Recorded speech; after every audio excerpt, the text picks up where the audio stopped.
नवाबों के शहर टोंक में सचिन पायलट को चुनौती देने के लिए तैयार हैं भाजपा के पायलट प्रोजेक्ट के रूप में अजीत सिंह मेहता।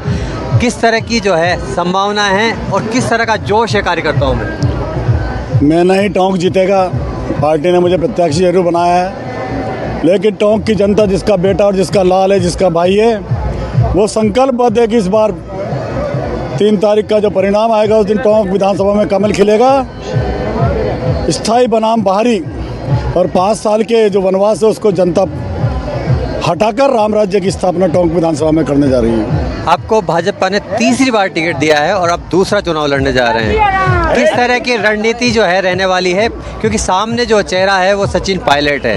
5 साल सचिन पायलट के, अब ये चुनाव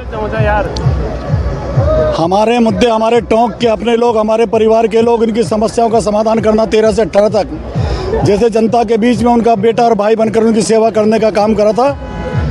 वो 18 से 23 का कालखंड जो निकला है, एक व्यक्ति सेलिब्रिटी की तरह टोंक के अंदर आता है, पर्यटक वीजा लेकर और टोंक का भ्रमण कर चला जाता है। जनता अपने आप को ठगा हुआ महसूस करती है और उनने खुद ने भी स्वीकारा है कि मैं टोंक में आया कम हूँ।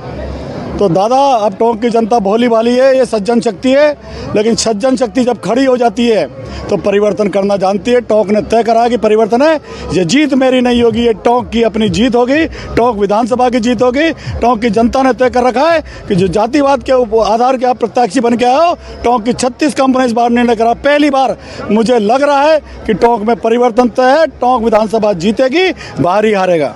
सचिन पायलट विकास की बात करते हैं, 36 कौम के नेता होने की बात करते हैं। आप किस तरह चुनौती देने जा रहे हैं? वो तो बातें ही करते, वो तो मुख्यमंत्री की बात करते थे, विधायक बनकर रह गए। बस उनका तो एक ही था कि मैं तो रूठ चुका था कि मैं तो बनूंगा तो मुख्यमंत्री बनूंगा। 5 साल में टोंक की जनता की सुध नहीं ली। उनको कितना कष्ट था, सामान्य लोग, गरीब लोग, सामान्य परिवार के लोग यहाँ रहते हैं, कितनी छोटी मोटी समस्याएं होती थी, किसके पास जाए। टोंक का व्यक्ति ठगा हुआ महसूस कर रहा है। अब वो टोंक का व्यक्ति अब उस झांसे में नहीं आने वाला है। ये जाति के आधार पर प्रत्याशी बनकर आए हैं, जनता परिवर्तन कर छोड़ेगी। अशोक गहलोत और सचिन पायलट का विवाद क्या टोंक की जनता ने भी झेला है? ये उनके परिवार का विषय, कांग्रेस की संस्कृति, ये कल्चर है, उसके बारे में मैं कुछ कहना नहीं चाहता।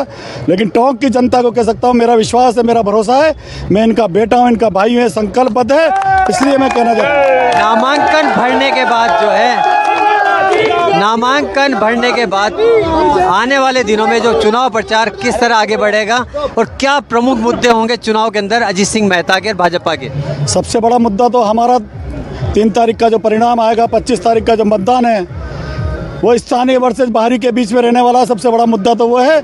और 3 तारीख के बाद हम टोंक विधानसभा की जनता, हमारे परिवार के लोग, हमारे भाई और बहनों के माँ बाप की सेवा करने का निश्चित संकल्पबद्ध है। 5 साल के लिए जो 15 दिन में हमारे लिए कार्यकर्ता पसीना बहाएगा, जीत में तो उनके लिए खून बहाने का प्रयास करेगा। ये है अजीत सिंह मेहता, जिनका कहना है कि ये मुद्दा जो है चुनाव का जो है वो होगा स्थानीय और बाहरी का चुनाव होगा। NDTV राजस्थान के लिए टोंक से रविश टेलर।